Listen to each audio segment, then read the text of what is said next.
All right, welcome to Research Debrief. I'm Rachel Chonko, editor-in-chief of Club Solutions, here with my co-host Luke Carlson, CEO and founder of Discover Strength, for a podcast aimed at bridging the gap between the fitness industry and science in under 20 minutes. All right, what are we going to get into today? Yeah, so I think this is one of the most important papers published over the last 10 years in our field. And of course, all the papers we're going to talk about, all the research we're going to talk about, it's got to be something that was published recently. So this is published a few months ago. The paper is called The Global Consensus on Optimal Exercise Recommendations for Enhancing Healthy Longevity in Older Adults.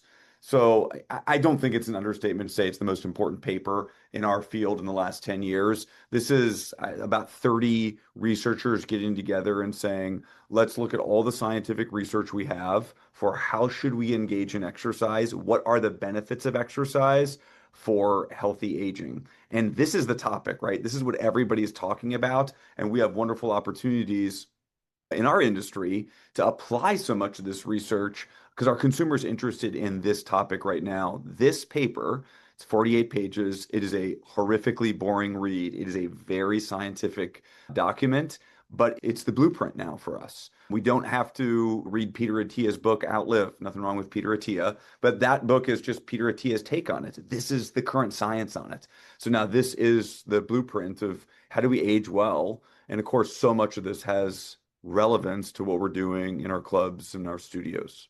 I just want to emphasize, you mentioned that consumers are really interested in this topic, and I really can't stress that enough. Healthy aging, if you've been listening to any of the health and wellness podcasts out there, whether that's Huberman or yes, reading Peter Attia's book, this is the topic right now, is how do we age healthy? How do we live longer? Not just live longer, but live longer well. I mean, consumers are really fascinated by this.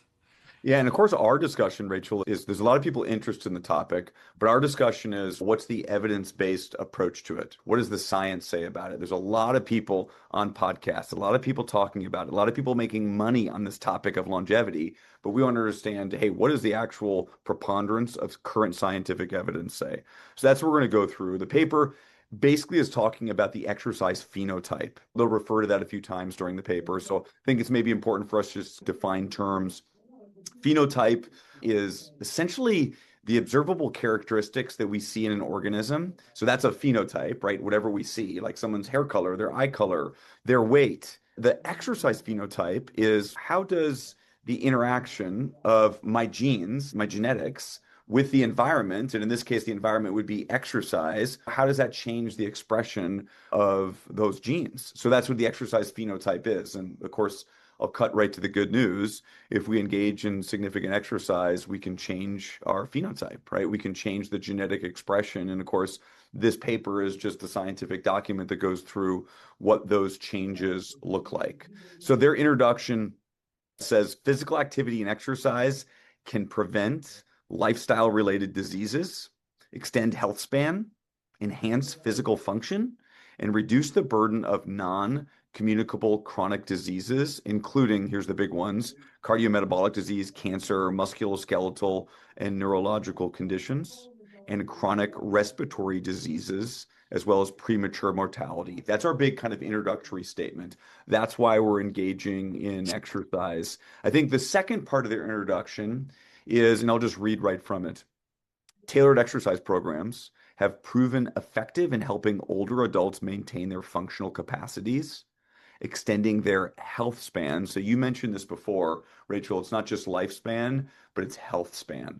And I think Yeah. that's probably the big topic in the US and so much of the developed world, this idea that we're living till 90 years old in many cases, but our quality of life, our health is diminished at 70 years of age. So those final 2 decades in that case, that scenario, are not of a high quality. And so we're Mhm. interested in health span as much as we are lifespan. So I think we probably overuse the terminology longevity, and really we should be thinking about a health span just as much as we are a lifespan.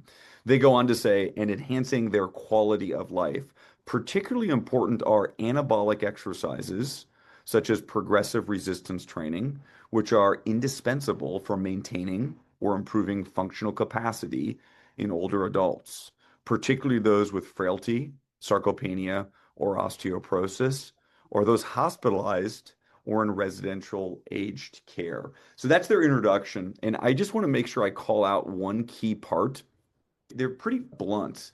They go after the medical community that, hey, as physicians, you've been prescribing exercise, you've been encouraging exercise to people who are largely pretty healthy, physically, mentally, and otherwise. And you've done a poor job of telling people who are older, who are frail, who are hospitalized, who are sick, that they should be exercising. And frankly, that exercise is probably even more important. They're really going at primary care physicians when they say that. I think they could probably also go at our own industry. Our own industry is really good at telling fit people who generally like to work out to keep working out. And these authors are saying that's not where most of the benefit is. Most of Yeah. the benefit, most of the opportunity comes from people who are sick. And so that's so much of what their paper discusses. And I have it broken into a few categories. Rachel, if you're okay, I can jump into those categories now. Yeah, let's go for it. We should probably just pause and talk about the opportunity. And I don't want to spend too much time here, but they mentioned that the global population is rapidly aging, with projections indicating that the number of adults that are over 65 is going to double to 1.5 billion people by 2050. So everyone listening to this pod will understand that, okay, the 65 plus market worldwide, of course, is a huge market. Now, the first big section of this paper is titled Evidence Types of Exercise for Older Adults and Aging. So, what they're looking at is the strength of the evidence for all different types of exercise that we could do. How should we actually do that exercise? And so, here's their big recommendations. We should do two types of exercise to age well. We should engage in strength training exercise, and they specifically say how we should do it. They say we should do one set of 8 to 12 repetitions for 8 to 10 major muscle groups. So that's pretty basic. Yeah. 8 to 10 exercises, 8 to 12 reps. We should do a set of each. And then they make two important distinctions or clarifications. We should control the velocity. So they say avoid sudden, jerky movements, maintain a controlled pace. And then they also say breathe regularly. We want to avoid Valsalva maneuver. We want to avoid holding our breath as we do the exercise. So that's resistance exercise. They say there's a second type of exercise we're supposed to do. It's aerobic exercise.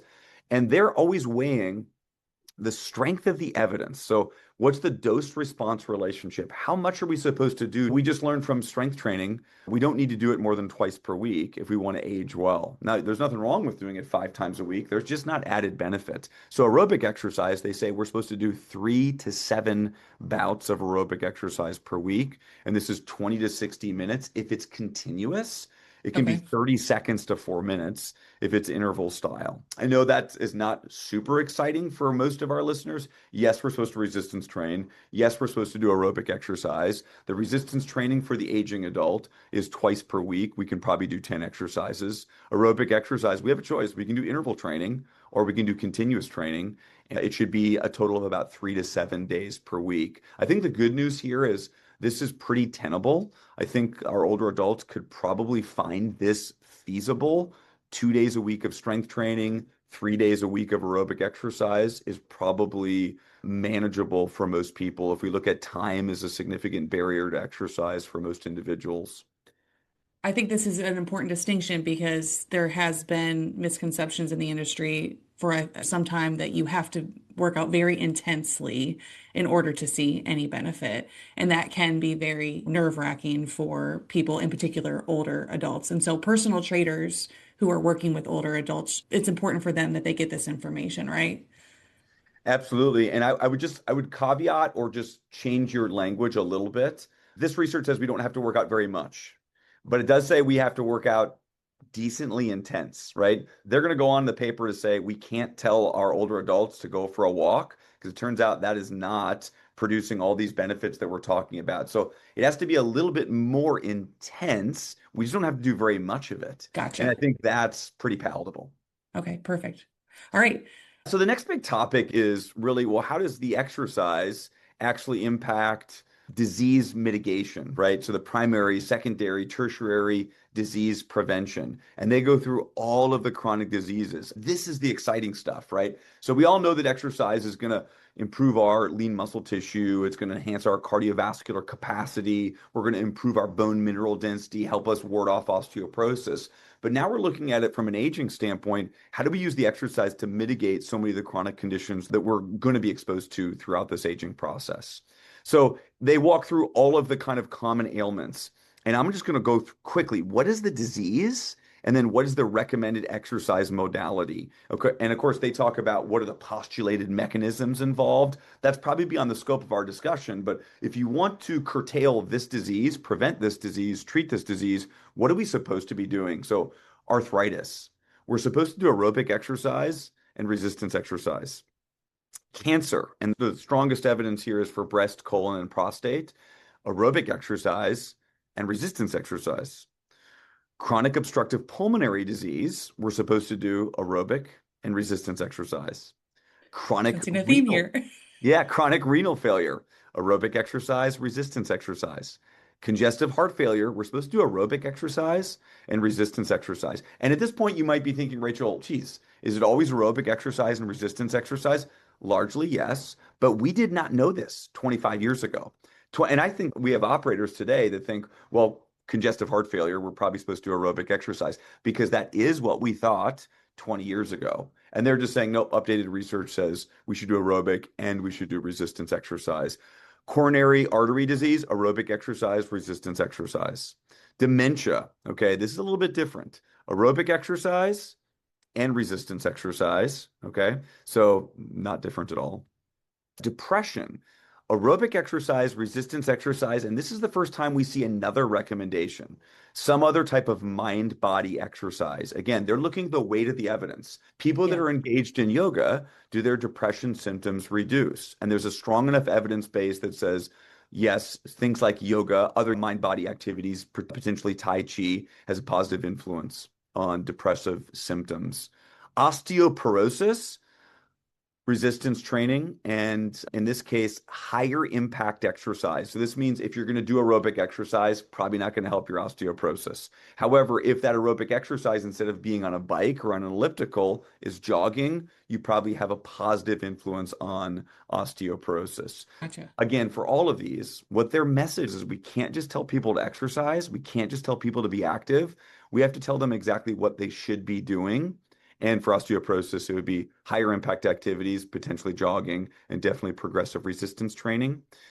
Peripheral vascular disease, aerobic exercise, resistance exercise. Stroke, aerobic exercise, resistance exercise. Type 2 diabetes, aerobic and resistance. Venous insufficiency, aerobic and resistance exercise. Those are all the big chronic diseases. Our take-home message is we got to get these people engaged in aerobic exercise and resistance exercise for all of these. So I'll just pause there, Rachel. Any big either questions or comments from you on that topic?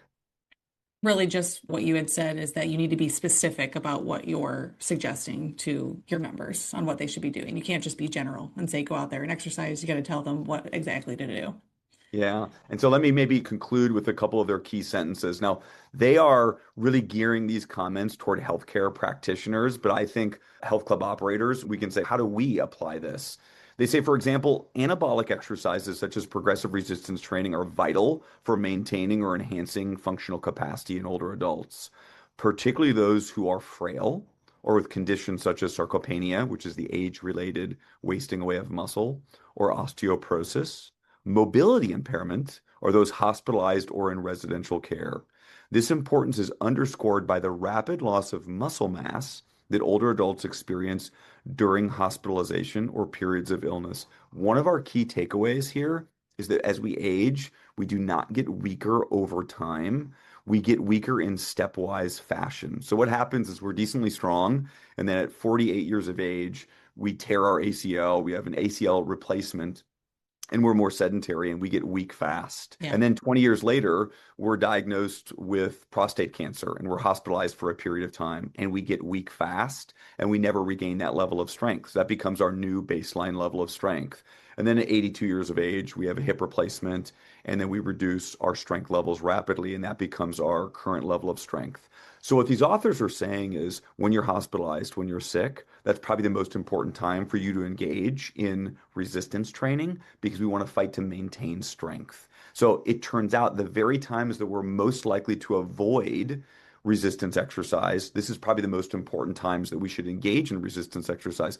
Now, I'm making this up off the top of my head, but maybe operators could create programming around this, right? People who are under acute care, people who have been recently hospitalized, people who have had significant surgical interventions like total hips or total knee replacements. So I'm going to continue to read from the authors. They pick up saying this leads to weakened muscle strength, power, and function, which in turn increases the risk of falls, disability, morbidity, and mortality. They conclude this section by saying no medications currently enhance fitness, functional capacity, or alleviate frailty. Now, I'll give you the final kind of really big, I think, important paragraph here. Despite the numerous advantages of exercise, its integration into mainstream medical practice for older adults remains limited. So that's a direct quote from them. They're saying our healthcare practitioners are not doing a good job of getting older people to exercise. So to me, as a practitioner, as an operator in this field, I think it really rests on our shoulders to get our older adults engaged in meaningful exercise. So I'm going to continue to read from the paper. Most healthcare professionals, including those working with older adults, need more training to incorporate exercise directly into patient care. They're basically saying our physicians just don't know much about exercise. Progress has been made in including exercise counseling for older adults within healthcare settings. Yet, here's a key take home. It's often reserved for those without significant physical or mental limitations and generally promotes only mild activities, such as walking, often at dosages and intensities not supported by the current evidence. This cautious approach seems to stem from an unfounded fear of exercise-related injuries or the perceived risks of more vigorous activities for older adults. Here's the key sentence. Whereas in reality, being sedentary is the lethal condition. Prescribing non-evidence-based exercise intensities and/or volumes should be viewed similarly to knowingly prescribing suboptimal medication dosages. That's a really important couple sentences there. What they're saying is, as healthcare practitioners, we're being too cautious. We're telling people to just walk, and the walking is not potent enough to Mhm. stimulate all of these benefits. We know that exercise is medicine, but not if you just tell people to get 10,000 steps. That's number one. They're saying we have to be a little bit more directive in the exercise that people should do. Number two is we probably don't have to be so cautious, okay? Because exercise just doesn't lead to injury, acute or chronic. So they say the cautious approach, it probably stems from a fear that they're going to get injured, but the real risk is not engaging in pretty intense exercise. And then I like the last statement. The last statement is really important. They're saying, as a physician, if you tell people to do exercise and you're not telling them the appropriate dose, that's like telling a patient to take medicine, but prescribing the wrong dose. So, this whole conversation, Rachel, is as we age, we should engage in exercise, right? This exercise phenotype is incredibly important, but we have to tell people what to do. Now, the beauty of it is it's not complicated. We should strength train a couple times a week. We should do aerobic exercise that's pretty intense, 3 days per week, up to 7 days per week, but 3 days a week is a wonderful foundation. I just jotted down their key take-home message from the whole paper, and this is what they conclude with. Exercise should be viewed as a form of treatment with prescriptions tailored to specific outcomes. So that might be I'm trying to prevent this disease, or I'm trying to enhance my fitness as a 75-year-old. That's great. I'm trying to improve my functional status. Or maybe I have a specific disease and I want to use the exercise as an intervention for that disease. It's all efficacious. Okay. Their big statement is exercise should be viewed as a form of treatment. And I think our key message in all of this is we just have to dial in on what type of exercise we're supposed to do. I think it's noteworthy for us just to mention that a lot was not included in what we're supposed to do. There's a lot of things going on in our health clubs that we're probably promoting as longevity and healthy aging that is just not included here because we just don't have a strength of evidence to say that actually contributes to healthy aging. And so we want to be really cautious that we're not overstating some of those things, that I'm passionate about us showing up as exercise professionals using this evidence-based approach so that our allied healthcare continuum can trust us. Of course, these researchers say our physicians don't know much about exercise. Our physicians are turning to health clubs saying, do you guys know anything about exercise? And so I think we're wonderfully positioned to actually be this credible evidence-based source, but we actually have to understand the evidence. We cannot prescribe things that are just not evidence-based. Yeah, certainly. And that's what this podcast is really helping to achieve. So, well, you shared quite a few takeaways for clubs. Any other parting words? I think the beauty of this is we're all well equipped to provide aerobic exercise and resistance exercise, right? And then I went through all the different ailments. I mean, this paper is a free paper. People can access this paper. I'm sure we'll include it in the show notes. You could, as a health club operator, you could look at what are all these chronic conditions, right? Do we actually want to try to develop a little bit of a niche around one of these chronic conditions? Do we want programming around these chronic conditions? The paper just presents so much opportunity for the operator around where do we want to really target our tactics, because the exercise prescription, the aerobic and the resistance exercise, is readily available for almost all of us. Maybe we think about what's the population that actually want to focus on.